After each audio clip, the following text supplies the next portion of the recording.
بسم اللہ الرحمن الرحیم۔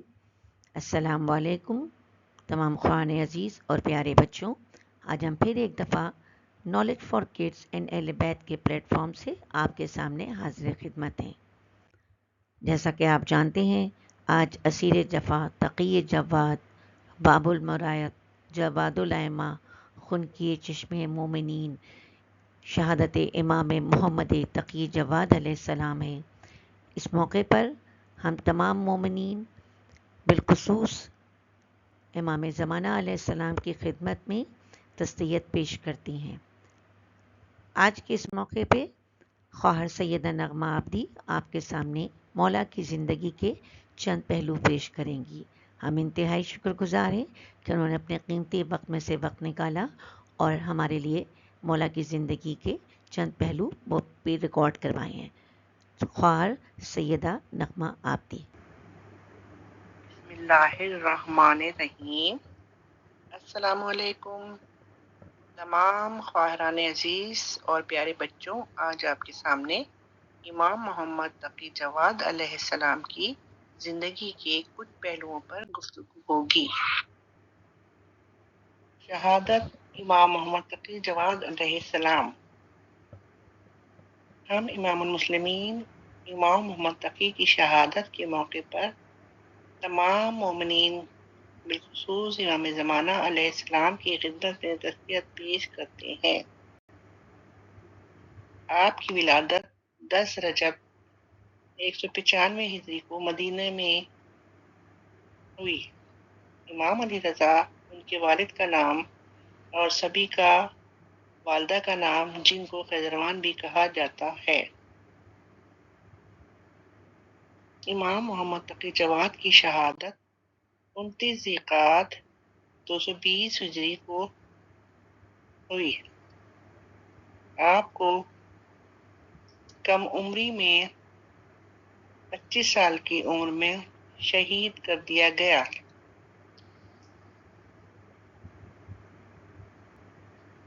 امام محمد تقی علیہ السلام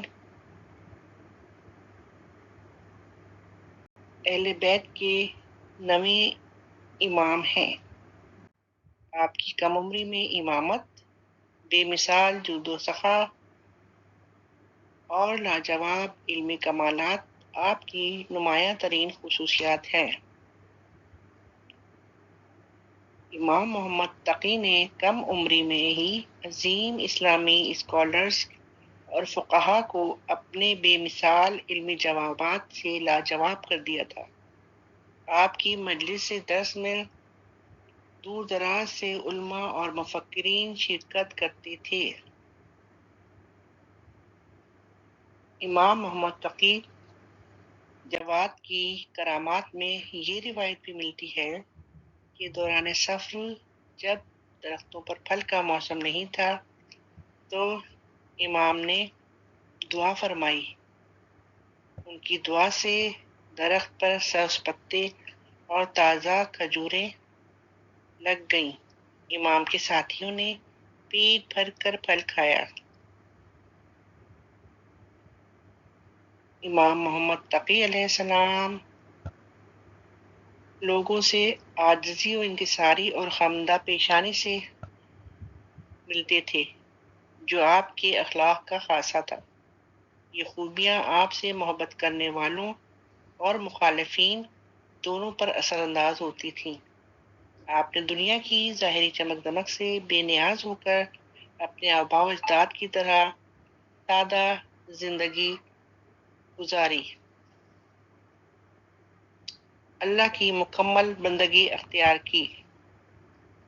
امام محمد تقی کے علمی کمالات اور عوامی مقبولیت عباسی حکمرانوں مامون اور معتصم کے لیے خطرہ تھی۔ آپ کے جواد یعنی سخی، تقی یعنی پرہیزگار کے القاب کی شہرت نے آپ کے دشمنوں کو سازش کرنے پر مجبور کر دیا۔ امام علیہ السلام کو زبردستی مدینہ سے بغداد بلایا گیا اور 1 سال تک سخت نگرانی یعنی نظر بندی میں رکھا گیا۔ ام فضل مامون کی بیٹی کے ذریعے آپ کو زہر دلوایا گیا۔ اسی پر انہوں نے اکتفا نہیں کیا، شہید کرنے کے بعد آپ کی لاش کو قصر دارالامانہ کی چھت سے نیچے زمین پر پھینک دیا۔ امام محمد تقی کو بغداد میں کاظمین کے مقام پر آپ کے دادا امام موسیٰ کاظم علیہ السلام کے پہلو میں دفن کیا گیا۔ زہرا کے گلستاں پہ ہے چھائی ہوئی خزاں، ابن رضا کے سوگ میں روتا ہے آسماں، اولاد مصطفیٰ پہ ہے ظلم و ستم رواں، ماتم کناں فضائیں ہیں غمگین ہے جہاں، یثرب میں آج سوگ ہے ابن بطول کا، لوٹا ہے پھر سے موت نے گلشن رسول کا۔ جزاک اللہ۔ اور اس کے ساتھ اب اس درس کا اختتام ہوتا ہے۔ ہم پھر ایک دفعہ پڑھیں گے دعا امام زمانہ۔ بسم اللہ الرحمن الرحیم۔ اللہم کل ولیک الحجت ابن الحسن صلواتک علیہ وعلی آبائی فی ہذہ الساعة وفی کل ساعة ولیًا وحافظا وقائدا وناصرا ودلیلا وعینا حتی تسکنہ ارضک طوعا وتمتعہ فیہا طویلا۔ اللہم صلی علی Muhammad and وآل Muhammad وعجل فرجهم. Dear children, all these dars and all these lessons are available on your YouTube channel. ان کو آپ سبسکرائب کیجئے، لائک کیجئے اور دوسروں کے ساتھ شیئر کیجئے۔ یہ صدقہ جاریہ ہے۔ جزاک اللہ خیرن کثیرہ۔ وآخر دعوانا الحمدللہ رب العالمین۔